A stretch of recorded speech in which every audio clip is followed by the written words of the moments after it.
I think it's really important that you don't put someone else through something that you wouldn't go through.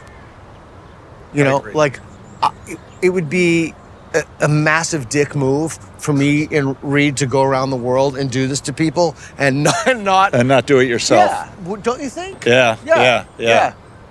So give it to me. Hey, Paul, how's it going? I'm doing great. Good. What city are we in? We are in London, England. All right, I got one. You ready? Yeah. I am hopeful about the future of the world. Wow. I'm a Christian. Wow. To be a Christian means the middle is ugly, but the end is good. You mean the end of humanity where we go to heaven? No. Oh. The conclusion of the story where Jesus blesses the world. Uh-huh. So okay, I have a question. If there were no God, I would be optimistic about the world's future. Is it important that I walk around? No, you can do anything I can you go want. right through. No, Well- wait. Oh. Optimistic. Okay, no, Yeah. if even going to a conference like this, there's a lot of things to be scary about, and our capacity to fix them. We usually fix one thing and break another. That's kind of what we keep doing. So you kind of depending on God or relying on God to solve the problems, or is it like a hope? it's not the way God works and the way we work isn't like two bricklayers next to each other building a wall.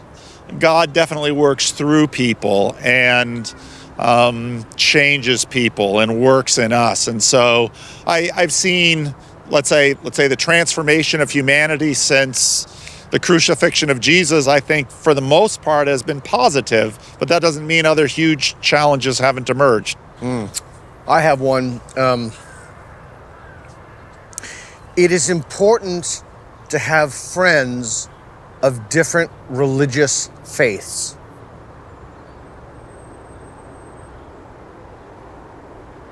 Why is it important? You strongly agree that it's important to have friends of different religious faiths? Well, the God of redemption is the God of creation, and he shines through all that's fair. And I must say that I have learned things about this world from people of other religions. And in terms of human history, other religions basically means other cultures, because the cultures of the world are all sort of seated in these religions, and religions have been so fruitful in stimulating culture that, I mean, would we really even have Thai food if it weren't for the religions of the East? So no, I love knowing a variety of people, and so for me, that's what's interesting about life is. And you have kids, right? I have 5 kids. I have a claim. I would rather my children be Muslims than atheists.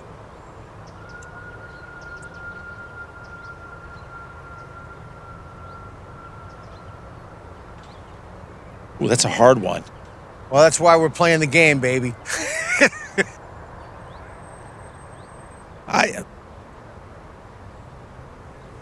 I remembered the rule. Yes, that's good. Okay, why do you disagree?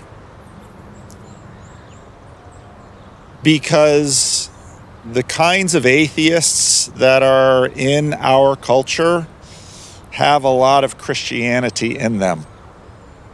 Many people have actually said that to me. Yeah, well, I think it's true. Yeah. And I bump into that a lot because I think Christianity so rewrote our moral imaginary that most of the atheists make really good arguments that Christians aren't living up to their values, or that we have to work on our conflicts with Christian values. And so I think that the phenomena that we've seen, that we've called atheism in the West, is in some ways it's a variant of Protestantism, really. I got one. If the metaphysics weren't true, the rising from the dead and walking on water, stuff like that. If the metaphysics weren't true, Christian values would still be good values to live by.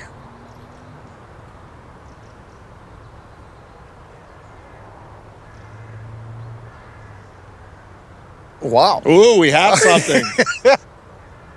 Okay. I don't think. Talk to me. I don't think Jesus' crucifixion. A lot of people were crucified, and when Jesus was crucified, his followers understood exactly what that meant, and it did mean what it meant. That was a real story, but all of this Christian ethic about turning the other cheek and loving your neighbor and doing so sacrificially, we all depend on it because we depend on our mother sacrificing for us. We depend on our father sacrificing for the family. We want neighbors who will forgive us, even if it's probably not in their best interest. But in the long run, there's this great scene in Steve Martin's Leap of Faith where he's talking to this crucifix. And he says to the Jesus on the cross, he says, "You say the meek shall inherit the earth, and I say all they get is the short end of the stick." And he's right.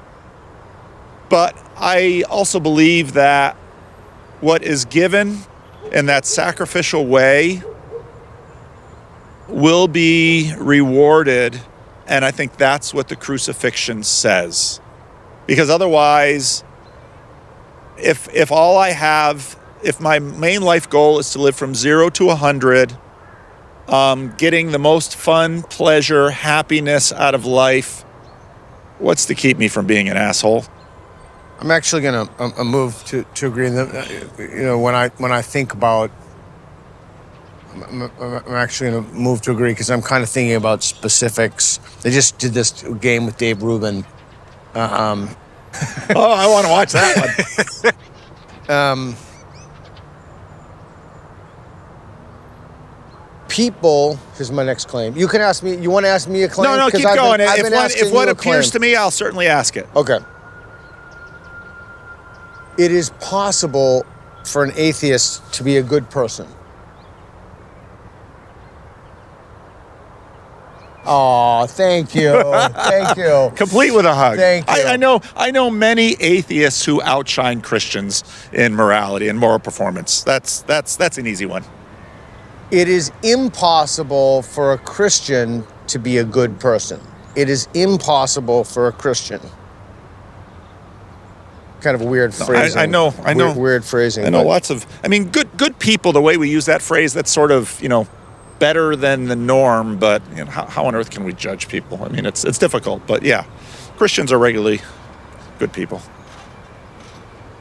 Physical health is more important than spiritual health.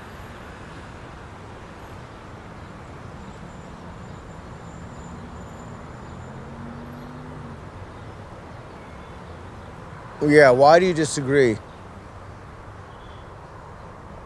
There's a story of a woman in a nursing home.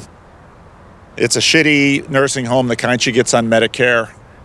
And she's down a hall, smells like urine, face is eaten away by cancer. Young seminarian wants to do his good deed, and he's visiting strangers in a nursing home, bringing flowers on Valentine's Day. He comes up to that woman and gives her a flower, and she says, "No, you can keep this. I can't really smell very well anymore." And then he starts talking to her about her life. And she shares how, she says, basically, Jesus has been very good to me. He's so very good to me.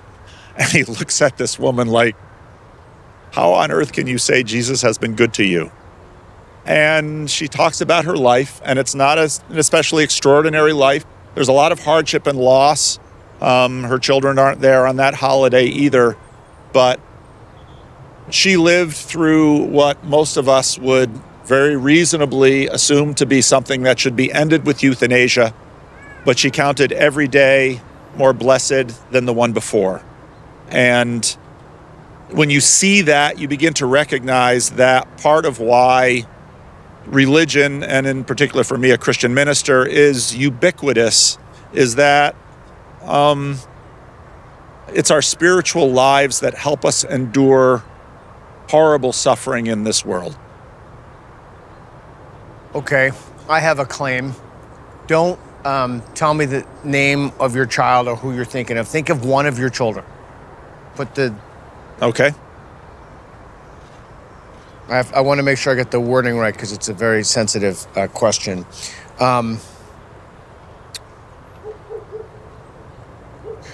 I would rather the child I'm thinking about go to heaven than me. You didn't say we were playing Sophie's Choice. I'm gonna go to strongly. Even though I don't agree, for the purpose of the question, I'm gonna assume it's true. Interesting. Why did you go to agree?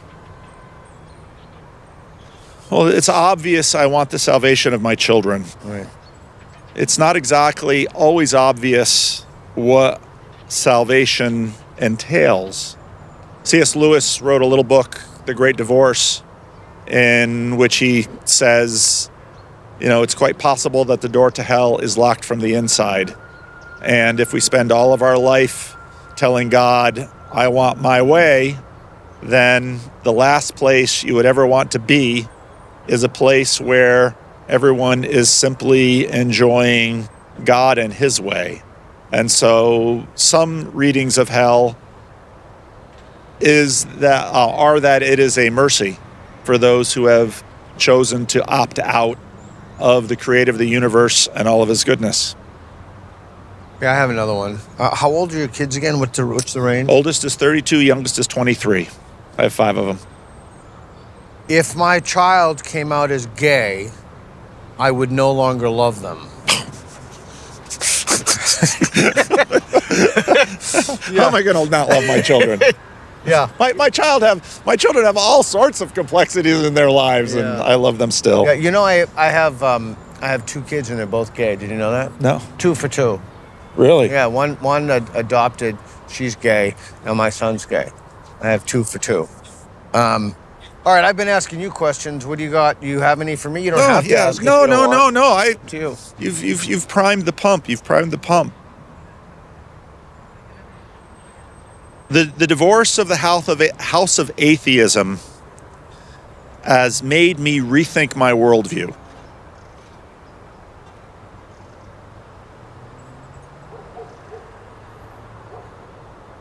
What did you learn?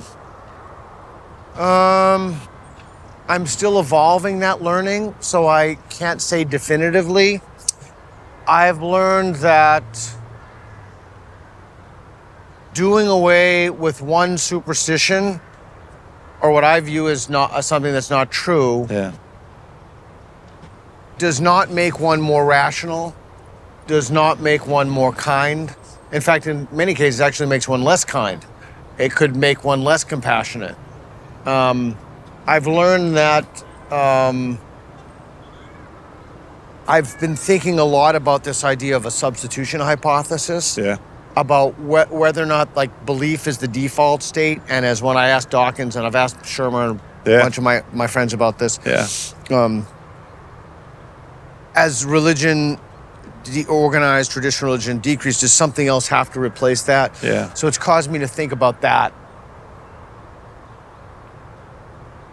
If on the day you died, you recognize that you were wrong about the afterlife, and God said, you have an option of spending eternity with me or eternity without me, let's say the God of the Bible as you understand him, I would rather spend eternity with God than without him. And I knew it was the actual God, as opposed to some drug-induced delusion or some I'm in hospice. Well, I really don't think we're dreaming right now. So you at least had a decent level of conviction. Maybe he let you chill someplace for a year to decide, and yet I'm not waking up. So I would rather spend. God says, Peter, you got some bad information, but I love you. I want you to be with me, but you have a choice. Would I be alone? No, you would. Obviously, if he's letting you in, he's letting some others in who didn't go to church. The people, yeah, that's true. Me of all people. Yeah, the guy who wrote a manual for creating atheists. If he's letting me in, let's see. So agree would mean you're going to spend eternity with Team God. Disagree, you get to spend eternity with everyone else. I just want to make sure I have this question right, because this is a huge question. It's kind of a big one. I'm on my deathbed, and God comes and he says, you can either spend eternity with me and the people you've loved. I'm going to put my dogs in there, too. Okay. I believe dogs come with owners in the afterlife, so. Or, what? What's the other? Or you can spend eternity with the people that didn't want to be with me.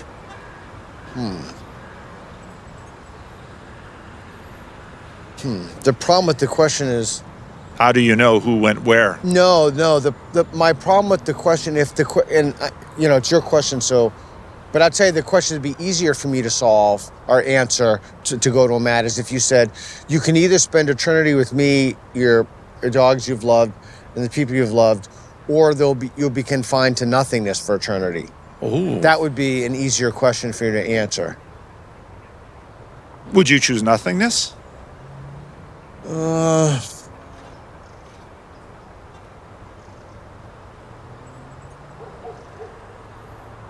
So leaning towards eternity with God and the dogs. The reason is I think eternity is a kind of hell. I think eternity, like being conscious for eternity, I mean, that's submitting to that. There's no going back from that. Like, that's just, and if you made a mistake, it's an eternal mistake. Whereas if you made a mistake the other way, well, that doesn't really make a difference. Here's one. Okay. My life is better since the divorce of the House of Atheism. Since the split. Why? It exposed people for who they really were. It made me realize, it made me, I've lost a lot of friends, and 100% of the friends I've lost, it's been about something about social justice. The vast majority of those I've been very outspoken that I do not think children who are minors should be allowed to transition until their 18th birthday. And that is the single issue that people are outraged at me about. Really? Yeah. I've been told I'm on the wrong side of history. But getting back to your question, yeah, it's been, my life is definitely better.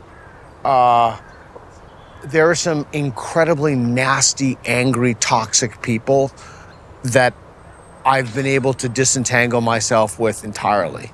So there's no question that my life has gotten better. Atheism is a worldview.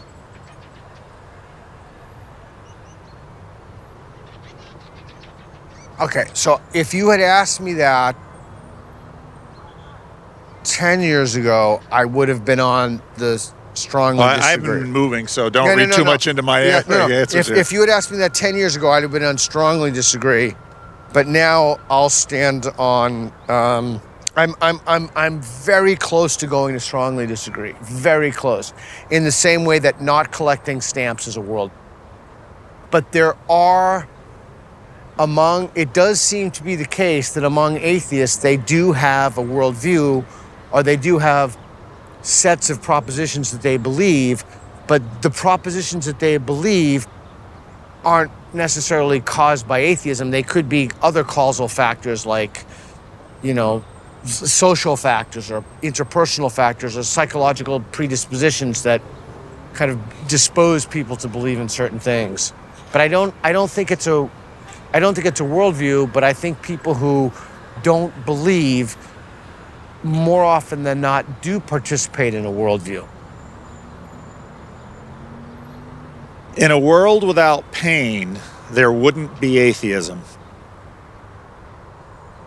Okay, I see you're giving it right back at me, aren't you?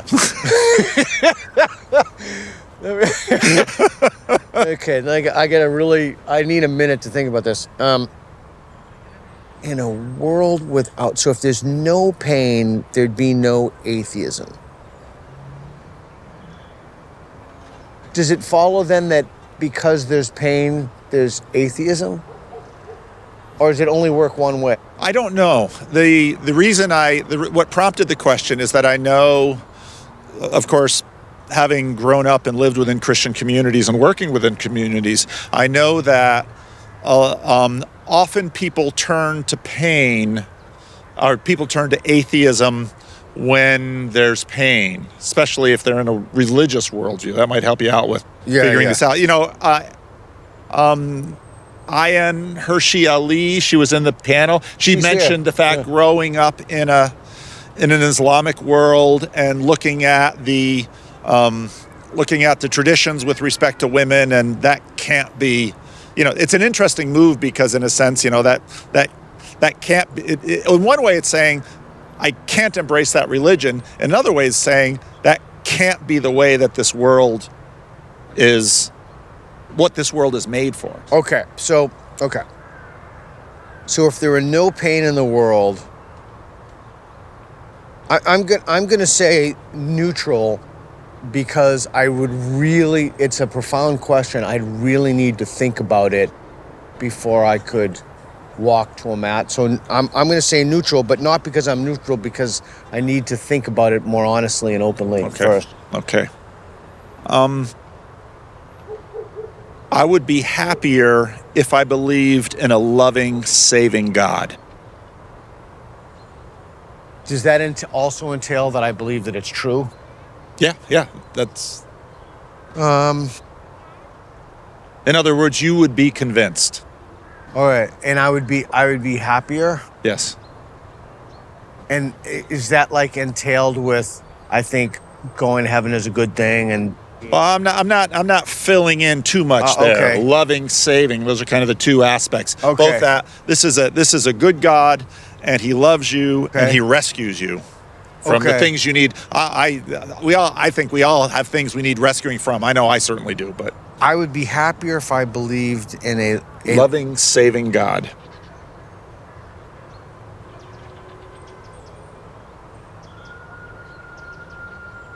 I'm pretty happy in my life right now. Oh, that's good. But I think the only reason I didn't go to strongly agree, because it kind of seems like a softball question, is because I have never had that. I don't know that would be the case.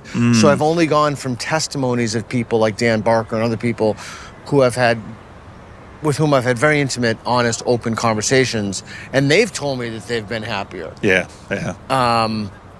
And then I asked them about their experience of abandoning that and that kind of process. But I'm pretty confident this is the man I should be on. But I'd really need to figure that. Yeah, I'm pretty confident this is the man I should be on. Being is neutral. Being is not good, being is not evil, but being is neutral.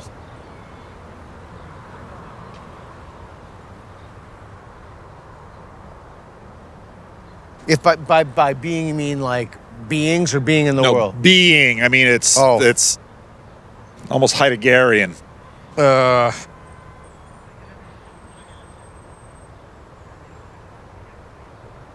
Well,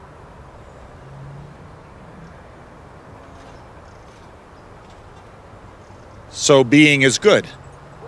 No, but being is better than not being. It doesn't entail it's good. Oh, well, so... A universe in which exists is better than a universe that doesn't exist. Even with pain. Yeah, and I think especially with pain. Tell me more. Well, when my parents died, that was one of the most painful experiences I ever had. And, my mentor was in a concentration camp, and he was this kind of jocular, very smart, very thoughtful guy, but just the way he handled life and people. And I asked him, did you get that from being in Buchenwald? Like, how did you get that? He's like, no, some people, total assholes. But I do think that the experience of suffering and pain are necessary. I mean, don't get me wrong. I don't want to experience them to learn from them. I'd much rather not. But given that there's really nothing you can do about it, you might as well. They're learning opportunities for people, and the way you deal with those builds your character and tells you something about your orientation toward yourself, your community, the people you love, etc. Wokeism was worth the price of your liberation. You mean my liberation from? Well, you earlier you said that it's better than before. Yeah. So wokeism. You mean so if the question is the cost to society? Yes. Okay. Strongly disagree, because we've destroyed our institutions. It's been an unmitigated civilizational catastrophe. Well, I don't know about unmitigated, but it's been bad. And I wouldn't want to profit off of something that was bad. Like, I wouldn't want to be at the dentist office giving people sugared candy so they come in and I drill the shit out of their teeth, That's an interesting illustration. America is good.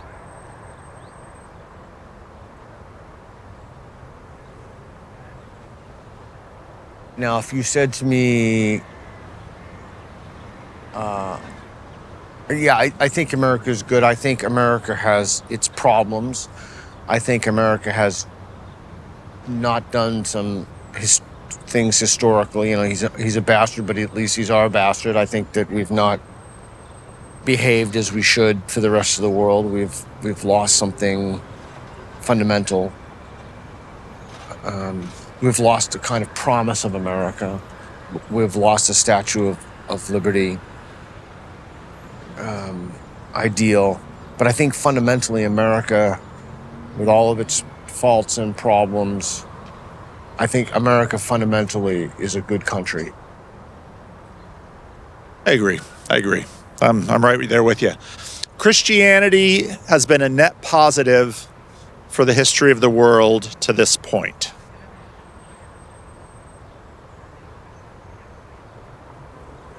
Yeah, the problem is, like, I'm thinking about counterfactuals, and I don't know what would have been had it not been the case. But given that, I'd be right here. Okay.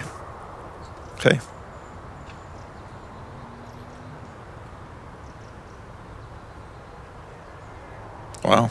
This has been super interesting. Oh, good. This has been super interesting.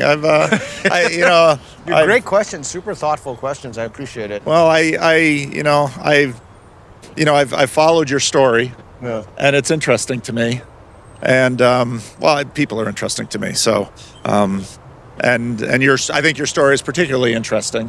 I talked to James Lindsay early on, and I found this whole narrative of you guys and writing these hoax papers and then the substitution hypothesis, which I think is very true, and I've seen it in countless people that once they sort of officially give up their status within a particular belief system, you can't help but find other belief systems to inhabit, usually that sort of express your presuppositions, so or that simply express in order to how would I say this? Oh, we're still going to play. Good. So I think it's good. No, you can ask me any question you want. The reason go ahead. Well, I just want to say, I think the reason that this is so important, that I think it's really important that you don't put someone else through something that you wouldn't go through. You know, agree. like it would be a massive dick move for me and Reed to go around the world and do this to people and not do it yourself. Yeah, well, don't you think? Yeah. So give it to me. The only way to avoid being a non-player character is by being some kind of an extremist. Wow. I didn't say a bad extremist. Yeah, no, I didn't take it as a bad extremist. I think one can live a gentle, contemplative life. I think one can... I mean, I always, try to follow the rules and stuff when I'm here. You know those seats that say, don't, someone else could use this. Like, I always try to follow all the rules, and I don't know.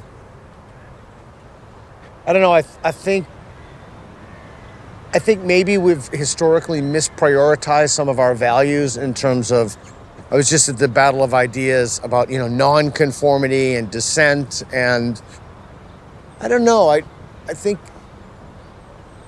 I don't really think anybody's a non-player character. I think that I do believe in the dignity of people, and I do believe that there is something important about. Yes, there's something important about taking risks. Yes, there's something important about being forthright in your speech, especially when the society is caught in the middle of a derangement syndrome. Yes, there is something important about either bravery or courage or going out on a limb. But you have to make sure that you're brave or courageous about the right things. And I think that's, I've said it a million times before, that's why your epistemology must always precede everything. And I think that sometimes people get caught up in wanting to be good or wanting to be decent or wanting to be virtuous. And that's actually the beginning of their problem. Right? Yeah. Wow. Oh, that's a good answer. I appreciate that. Well, that's what I have in mind. I don't know if you have any more questions for me. We're good, Reed. We're good. Thanks, man. Thank you. I appreciate it. This was really lovely. Oh, thanks. I appreciate that. I very much appreciate you. Thanks. I do like, I've watched some of your videos, and I do like the spirit. Just like we said, if, we both go through it, we both ask hard questions, and I've watched some of your videos, and I very much appreciate the spirit with which you pursue it. Oh, well, thanks. I appreciate that. I really appreciate you asking me hard questions. That was good. That's good. I enjoy thinking. I enjoy, figure out what's true. As do I. Cool. Thanks. Well, we have that in common. Thanks. All right. Thanks, Paul. Thanks, Peter.